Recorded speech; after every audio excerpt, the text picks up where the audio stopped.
Justin, it's a pleasure to have you with us today. Alison, it is a pleasure for me to be here. So, thank you very much for the invitation. It is much appreciated, and I hope we can have a very good discussion. Thank you, Justin. Let's start with the story behind the UK's auto-enrolment system, shall we? The UK is often regarded as one of the best examples in the world in terms of occupational pensions based on auto-enrolment. And we like to understand better how that success came about, actually. So could you briefly walk us through how and why auto-enrolment was introduced in the UK and what the main policy objectives were? Which challenges policymakers were trying to address? And looking back today, how successful you think the system has been in achieving those objectives? Over to you, Justin. Thank you, Alison. Let me start by saying, the UK has a long history of workplace pensions. When the UK was a member of the European Union, it had the largest occupational system in the EU, and it is something like the third largest in the world. So, there was a long history of workplace pensions in the UK. In relation to auto-enrolment, the years of the 1990s and the early 2000s were a tough time for UK pensions. On the one hand, life expectancy grew, so the liabilities of pension funds increased.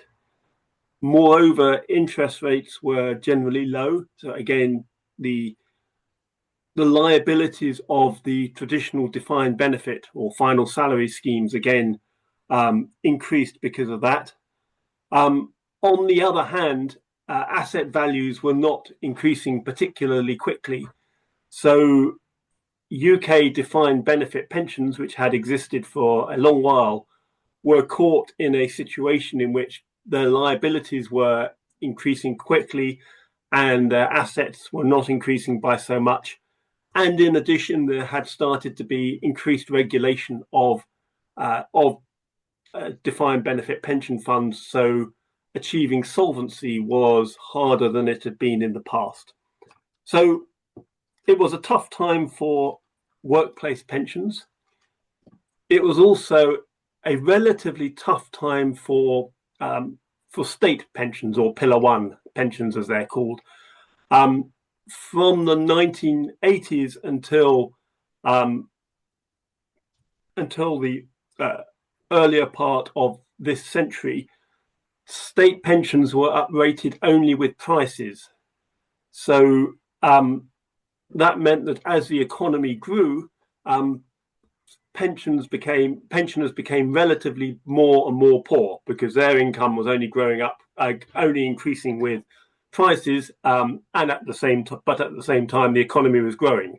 And if you imagine an economy like Turkey, which has grown very quickly in recent years, if your income only kept up with inflation but not with economic growth, you would become relatively poorer quite quickly. So we had a combination of a tough time for workplace pensions and relatively weak state and private provision. So a body was put together called the Pensions Commission to examine this issue, and it made a set of very significant proposals. And I'll outline them now, and I can go into more detail if you want. But it recommended that the state pension be sufficient to be a protection against poverty. So, the recommendation was that the state pension should be about 31% of average pre-tax income, of average income. So you would be poorer when you were a pensioner, but you would have sufficient income to protect you against poverty. Then, in relation to workplace pensions, and this is where we get into the topic today, it proposed in particular auto-enrolment. So participation in pension funds have been voluntary, and indeed there was no requirement on employers to offer them, but what was recommended and implemented was auto-enrolment into workplace pensions, and in addition, the creation of a pension scheme for any employer which didn't have its own scheme. And this scheme is called Nest, and it has become the largest scheme in the UK. And what its objectives was for pensions to essentially be altogether about 2/3 of previous average working income. As in, I can go on and talk about whether it's a success or not, but I should pause and ask if you or anyone else has have any questions, or would you like me to continue? Thank you very much. Well, it's a great overview of how the system started, actually. We would like to know more about actually how the system works at the moment. If you could just talk us about the main features of the system, the contribution rates, so-called, and how it works, how much employers are contributing, how much employees are contributing.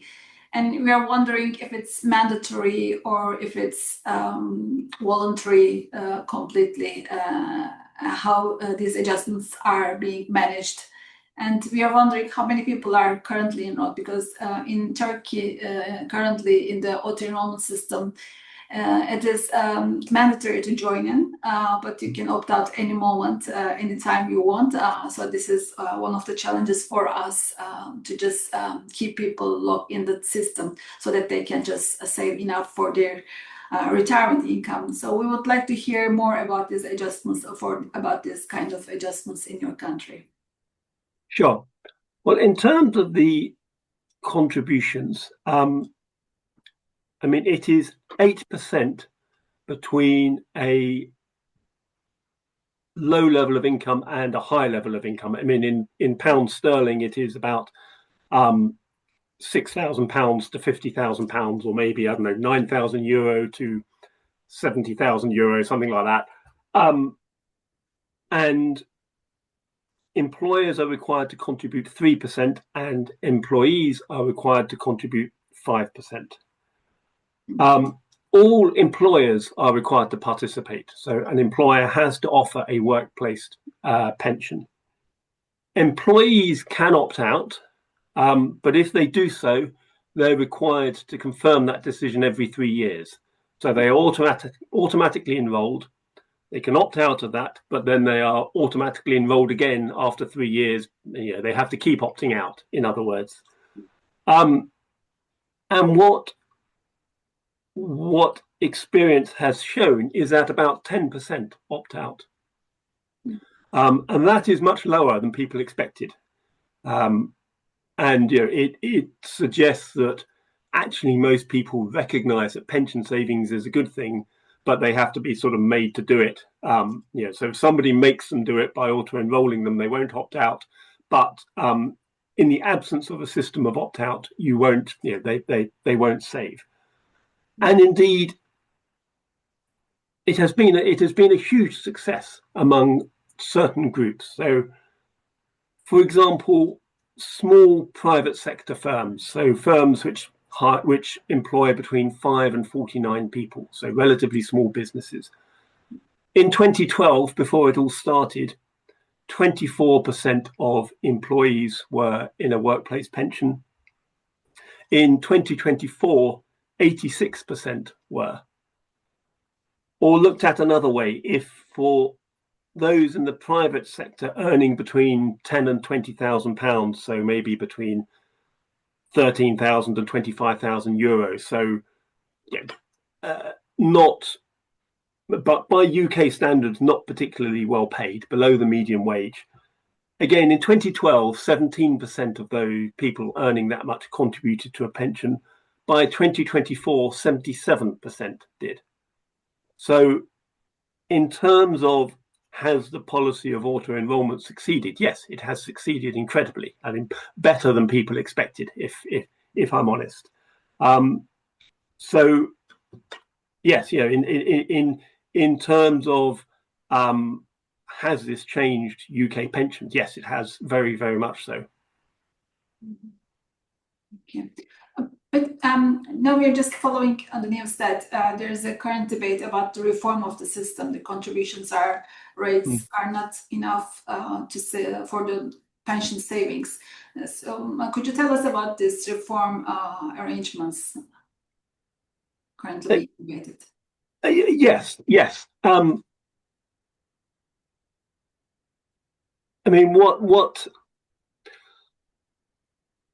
I have just said about the system being a success, that is in relation to auto-enrolment, and in addition to the state pension. I mean, the government has become much more generous with the state pension in recent years. And I said before that this commission in 2004 had recommended that the state pension be about 30 to 31% of average income, and it is now at that level. So rather than being uprated only with prices, it is uprated either by inflation or by earnings or by 2.5%, whichever is the higher. So, pensioners are able to share in economic growth, and if there isn't any growth, they still get an increase. I mean, they have a good deal, and indeed, this is reflected in poverty statistics. I mean, at the beginning of the 21st century, the average person in poverty in the UK was a pensioner. But now the average person in poverty is somebody of working age with a family. Pensioner poverty has been greatly reduced in the UK thanks to auto-enrolment and a more generous state pension. But having said that, although pension saving has increased, it is not sufficient for many people. I mean, the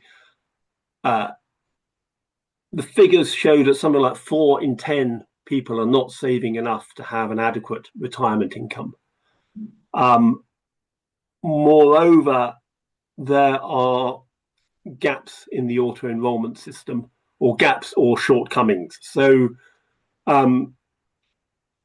some people don't have a private pension, and of those people, those who don't have a private pension in retirement, 1/3, 33%, are in poverty, compared with only 9% of those who do have a private pension. Another change which has had a big impact in the UK is the reduction in home ownership. In housing, property, real estate has become much, much more expensive in the UK. And the UK pension system essentially assumed that by the time you retired, you owned your own house, so you didn't have significant housing costs. Now, the forecast is that by 2044, so nearly 20 years' time, 1 in 3 pensioners in the UK will be renting their own house rather than owning it. And in particular, the number of people who rent it privately, so not from a social landlord, is expected to triple. And again, while 9% of pensioners are in poverty in the UK, those who rent their house, half of them are in poverty. So, you have this system, and as I said at the beginning of this conversation, it has been a great success and there's been big increases, but it is not a perfect system. And so, there is another pensions commission that is looking at all of this. And, from the perspective of the ABI, we believe that contributions are going to have to increase, and some other changes as well. That 8% of a band of income is not sufficient to secure an adequate retirement. That our belief, shared by many, is that contributions need to increase until at least 12%. So it is successful, but there are gaps. There are other groups. The self-employed are not part of the system. Women typically have much lower pensions than men because they have are more likely to have gaps in their career or to have lower paid work. So their pensions are typically lower.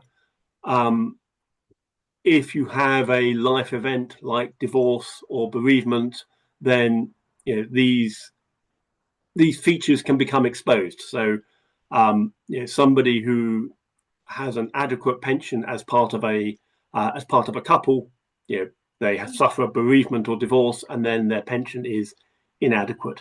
So there are definitely gaps in the system. Okay.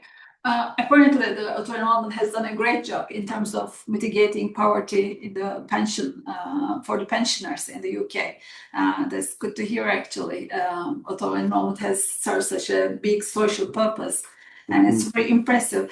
Are there any incentives provided by the government to join in the system, or to save more, or to stay in the system longer? I mean, I know that you just said every 3 years they have to enroll back, but are there any further precautions taken by the government to keep the people longer in the system and to save more?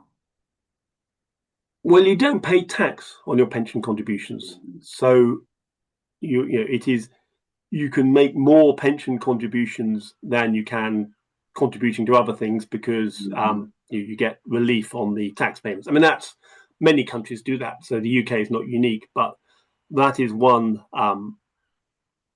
way in which they provide incentives. To an extent, I mean, the system relies on inertia rather than incentives. So it doesn't sort of reward you for saving for pensions, but it means for the typical person, if they do nothing, they will be in a pension, because they will join a company, and that company will enroll them, and they have to take active steps not to be in a pension. So it is more inertia than incentives. I mean, we also, and others also, say that, of course, the government can help by providing a stable policy framework, by making it predictable, what the costs that employers will face, how much people will have to contribute. And maybe I should just mention, I mean, there's a couple of other measures that the government is currently considering. One of those relates to advice on pensions. I mean, the UK market, on the one hand, it relies on inertia. If you want specific advice on what you should do with your pension, it is typically quite expensive. So it is something that well-off people, rich people, can afford, but most people can't. And one thing the government is looking at is whether it is possible to give advice which is not regulated, but which is aimed at, which is useful for individuals. So it's something beyond, just save more on your pension. It is relevant to that person's situation, but it is not a financial service which requires regulation, authorization, and all of that. So that's one thing they're looking at. The other thing they are looking at is what is called guided retirement. So at the moment in the UK, for the accumulation stage of pensions, there is significant regulation. I mean, there is the auto-enrolment that I spoke about. There is, people are, as I said, if people do nothing, they will end up in a pension. When people get to retire, the situation changes. They have complete freedom what they do with their pension pot, but they're not really given any help to make choices. So there is some good evidence that people typically take too much of their pension too early, that they will take it out as a lump sum rather than as an income over the rest of their life. So one of the things the government is looking at is maybe to sort of continue the inertia of auto-enrolment into retirement, and that savers can be defaulted into a retirement vehicle even if they choose not to do anything. Now, this becomes complicated because everybody's situation is different, and it may not be optimal for somebody to save into to be put into a pension, but this is something that they are looking at. The final thing that I think is worth mentioning is they are trying to improve information. I mean, what can I say? It used to be fairly usual for somebody to leave school or college and do maybe one, maybe two jobs and then retire. And so, as long as they had information about their pension for one or two employers, they were okay. Now it is much more usual for people to have lots of jobs, have 7, 8, 9, 10 more jobs in a career. And it can be very hard to get information about your pension rights because pensions are still organized at the company level. So you have to have information about about your pension rights in all the companies that you've worked for. They are looking to introduce what is called dashboards, which already exist in some other countries like the Netherlands and Denmark, where all your pension information is put into one place so that a saver can see, well, if I retire at 65 or 67 or whatever, this is how much pension I will get. But this is a technically challenging thing because there have been no particular standards for how pension information is stored between different pension schemes. So standardizing that sufficiently to make a dashboard for an individual is a significant task, and it's being worked on, and it will happen, but it has taken a long while. But again, this better information is something which is being worked on at the moment. Yeah, the information asymmetry is the most important thing. It's very important for the participants to be financially literate as well, to know how to invest in their accumulations and what to do in the retirement period, as you said. And I'm wondering what sort of retirement tools are available at the moment in the UK. I know that annuities were mandatory in the past, but it's not any longer, right? You don't have to buy annuity. You can just take it as lump sum, as you said, whatever you accumulated. Yes, I mean, you can do what you like. I mean, it is quite radical. In 2015, the UK finance minister unexpectedly changed everything, and where exactly as you say, Osun, that it used to be compulsory to take an annuity, and then he said you can do what you like. And I mean, the options are, well, you can still take an annuity. Now, they became very unfashionable during the period of low for long interest rates because you tended to get a very small income, but they have become more popular again as interest rates have gone up a bit. You can take it all as a lump sum. As I said, that is what some people do. And if, say, you have one big pension and one small pension, maybe it makes sense to take it as a lump sum. I mean, it's not spreading it over an optimal number of years, but if you've got a pension income or property income from somewhere else, maybe it makes sense.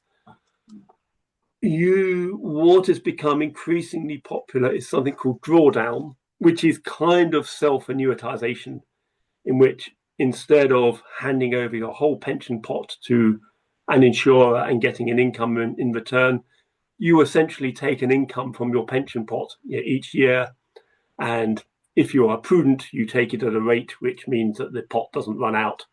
So 2%, 3% a year. An issue is that some people take it too quickly, so that they run out of money. And there's maybe one more option which I should mention, and that is called flex then fix. And that essentially is that you do drawdown until maybe 80 years old, and then you buy an annuity. So, I mean, it is often the case that when people retire, they actually spend more money in their early retirement, so maybe 60 to 70 or 65 to 75 when they're still relatively healthy and maybe want to travel or help their children or something. And then, they maybe need a bit less money when they are older. So they will draw down for 10 years or 10, 15 years, and then they will fix their pension, buy an annuity. And in addition, of course, as you all know, if you buy an annuity at age 80, of course, you get much more money than if you buy one at 65. So that is another option that that people use. But yeah, the market is characterized by diversity now. It used to be you could only do one thing. Now you can do lots of things. I think that's a good way of providing people liberty to do whatever they want to, according to their own circumstances, I suppose. But it's not good for the overall savings of the country, I suppose. I mean, this is something which I would not be surprised if it changed. I mean, I think from the government's perspective, they see that they give huge amounts in tax relief to pensions. So something like £53 billion in tax relief every year from pension contributions. But then people still make stupid decisions and run out of money. So, giving tax relief so that people have security in old age is one thing, but giving tax relief so they can take it all out as one big lump sum and spend it on a new car or whatever, this is not what tax relief is intended for. No. So that is something that is being looked at. And this current pensions commission, which I referred to, I mean, my impression is that they are a bit skeptical of these freedoms and that they think that there needs to be a bit more restrictive. I mean, I think their view is that it is an odd situation in which the accumulation stage is highly regulated, and then you get to decumulation, you can do whatever you like, and that this is not consistent, and that their solution to that is to put maybe argue for some more restrictions on the decumulation. Exactly. Have you ever estimated how much would a pensioner need during their retirement, and how much of this savings they should make under the auto-enrolment system or occupational pension system in order to just fill the gap? Because you said that 30% of the average wage is being provided by the state pensions, right? Yeah. And the remaining 70%, is it being provided by auto-enrolment savings and occupational pension savings, or with the voluntary savings of the third pillar? I was wondering. Okay, that's a very good question. Starting with the voluntary savings, this has barely changed. So, I mean, in 2004, the hope was that there would be a lot of voluntary savings, but actually there hasn't been. That this is not something which has increased much. Now, there is an organisation, Pensions UK, which measures pension living standards, and it sets three standards called minimum, adequate, and comfortable.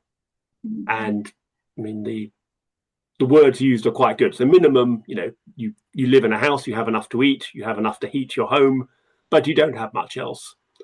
Adequate is, you can buy a new car every 5 years, you can maybe take a holiday, but you don't have a fancy lifestyle. And comfortable is, as it suggests, that you are comfortably middle class, you have a nice lifestyle. Now, in the UK, the state pension gets you just about to minimum. So if you have no private pension, the state pension will give you the minimum standard of living. So, as I said, there has been a big reduction in pensioner poverty, and this is why that even if you have no workplace pension, you will have enough to live on. What is becoming clear is that there is not enough workplace pension saving for many people to get to the adequate level. I mean, it is something like only 1 in 5 is going to get to the adequate level.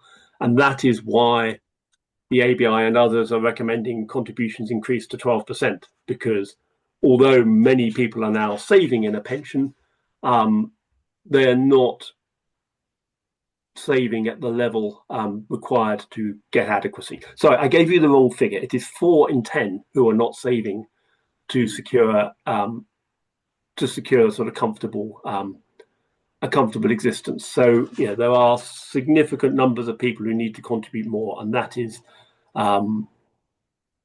what we are recommending, and many others. Those who are comfortable, I mean, they tend to have been well paid in their workplace, and have therefore very good pensions, or they have other assets, investment income, property, whatever, inheritance. Those people tend to have that. It is, as in many societies, those that already have money tend to get more money. So, for example, inheritance is a significant transfer of wealth, but the big inheritances tend to go to people who are already well off, and those who are poor tend not to inherit much. So, it's not that there's a kind of other things that can compensate for a lower pension. Yeah, money attracts more money. No, absolutely. I mean, absolutely.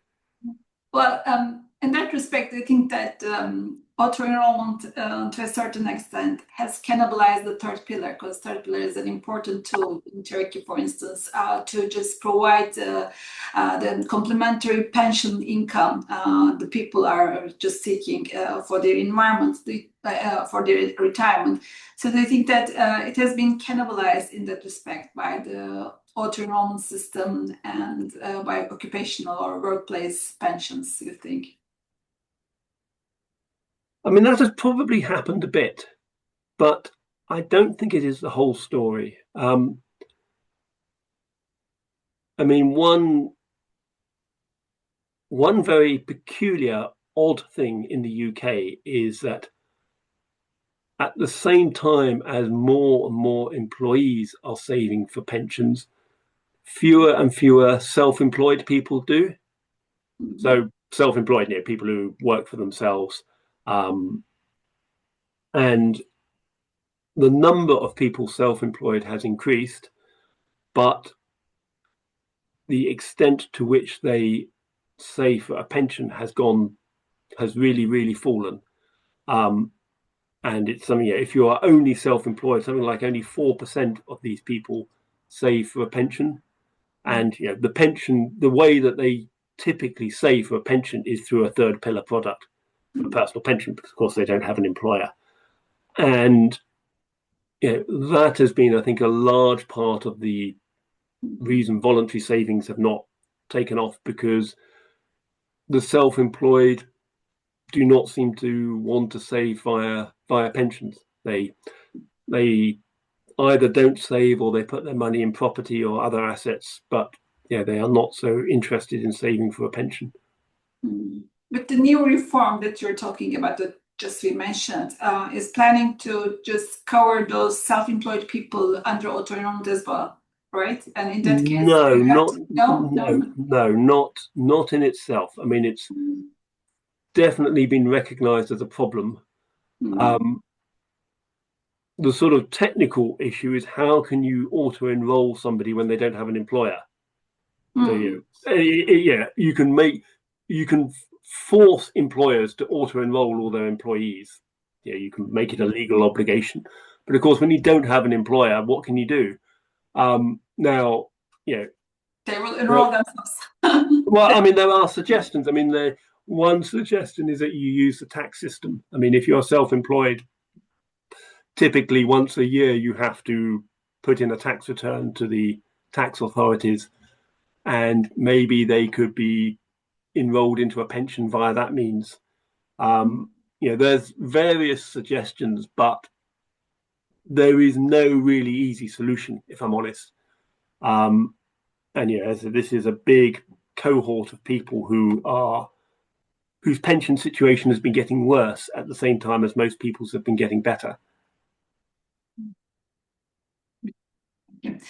So Let me tell you a little bit about the situation in Turkey. Yes, one of the biggest challenges in Turkey is public perception. You know, in here we're just trying to increase the coverage of auto-enrollment in Turkey. But many employers and employees see retirement saving as an additional financial burden, and this makes reforms very difficult to implement in here. So, based on your experience, what do you think that policymakers get right before they introduced auto-enrollment system? And how do you think that pension providers, like pension companies, help increase participation rate and engagement? Yes, again, that is a very good question.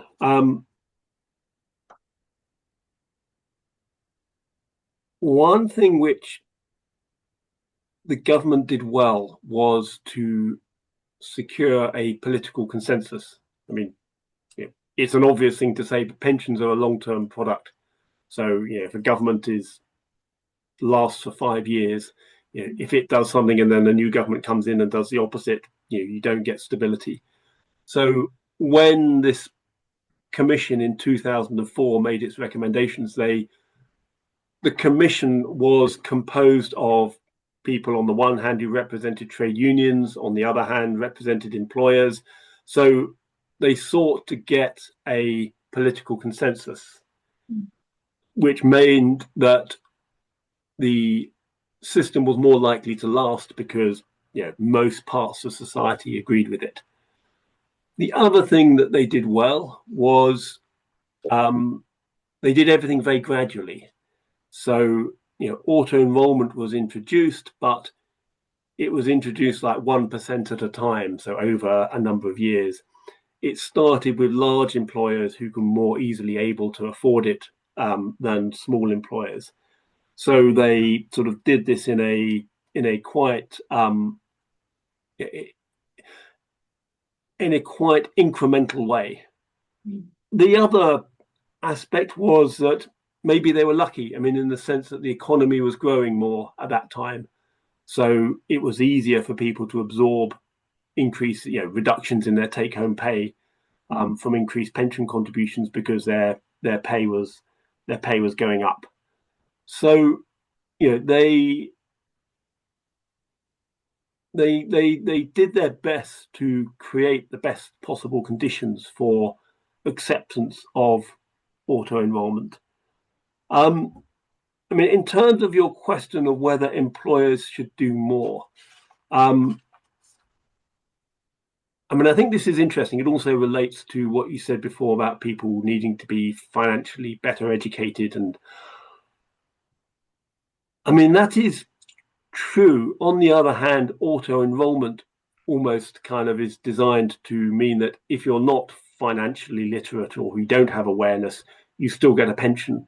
So, it's a helpful thing, but it's not essential because, the idea is you don't have to be smart or understand finance, you will still get a pension.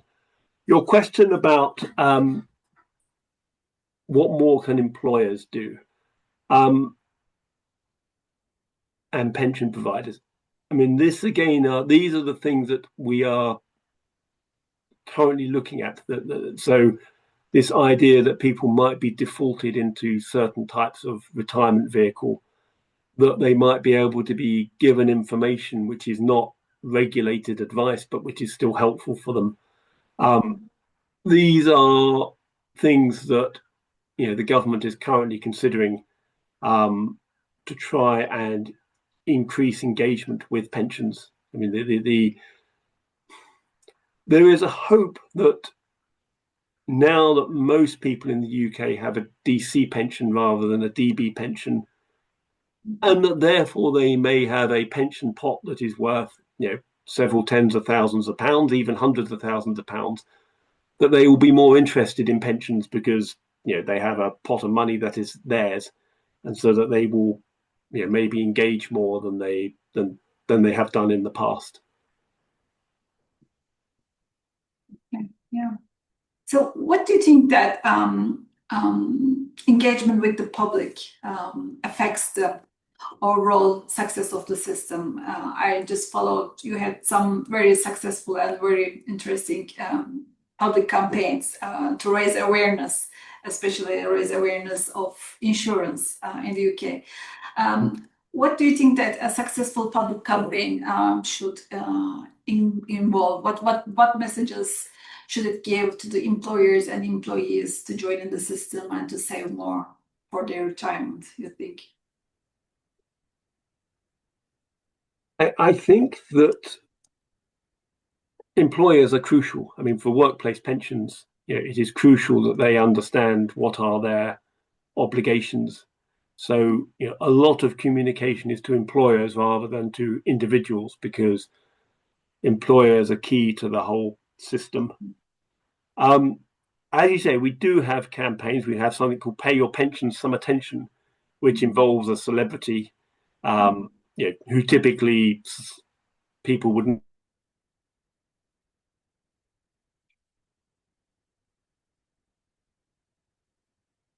An element of that, but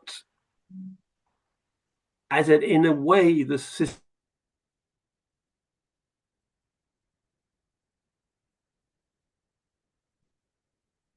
potentially defaulting into a pension vehicle, that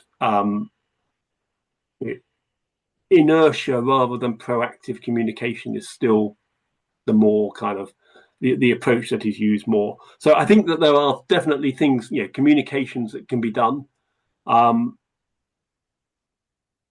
But I think that you have to recognize they have limits, and that using inertia and some elements of compulsion also need to be part of the mix. Yeah, inertia is the key. If they don't realize that they are saving for their future, and if they don't think that this is too much, taking out from their current consumption, then I think this is an important, the key factor, one of the key factors. But the thing is, in Turkey, they can opt out anytime. I mean, if you just enroll, then you can just opt out right after. So this is one of the difficulties. If they you can keep those, lock them in at least for 2 years or 3 years in your case, then they will have some savings in their pension pot. Then they will appreciate the value of saving for their pension, maybe. But I think we have to make this period to stay, the lock-in period a bit longer than now. Just towards the end of our webinar, Justin, I would like to ask you whether what do you see as the systems, as the UK systems, biggest strength and the biggest weakness, in your opinion? What do you think that should be remedied to make it a perfect system, perfect auto-enrollment system? That's a good question. I think one of the strengths is that participation rates are very high, that there is sufficient trust in the system that people accept that they're being auto-enrolled.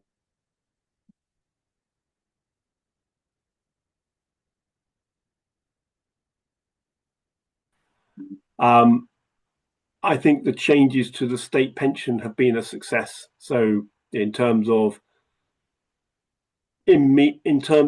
ensuring that relatively few pensioners are now in poverty.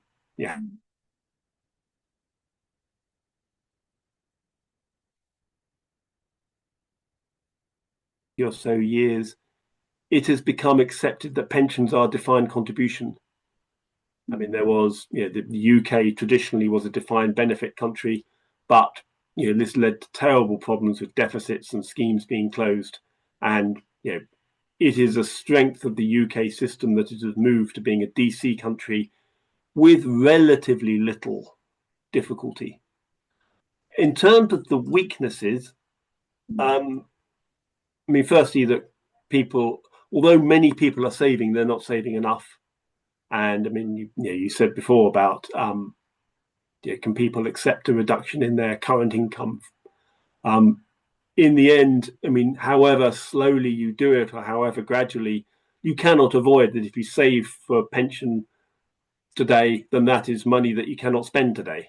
And the contributions need to go up, but it is not easy for people who are poor or have lots of spending commitments or whatever. It's not easy.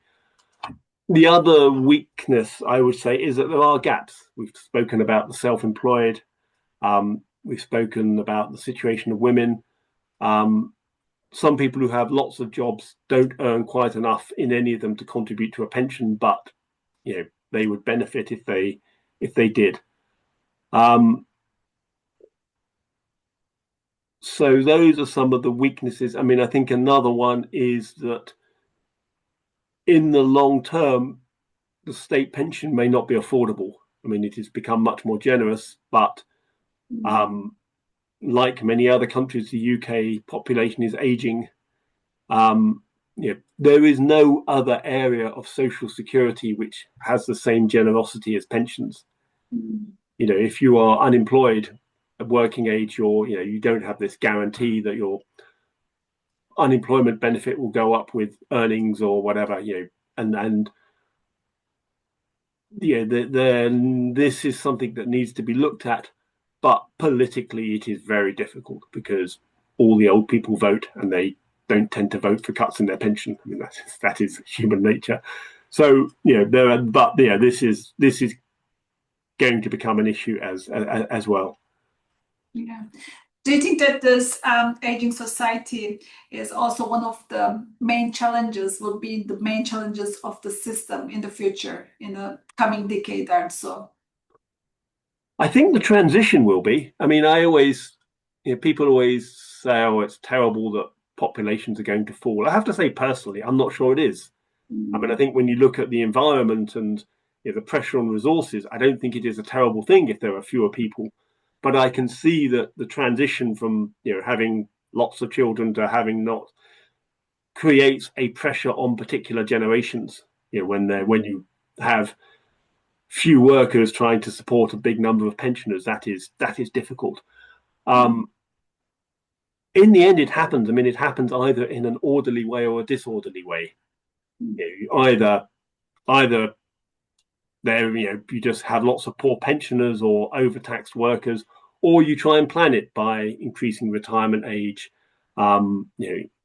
increasing pension contributions while you work, and so on. But no, I mean, it is definitely a challenge, and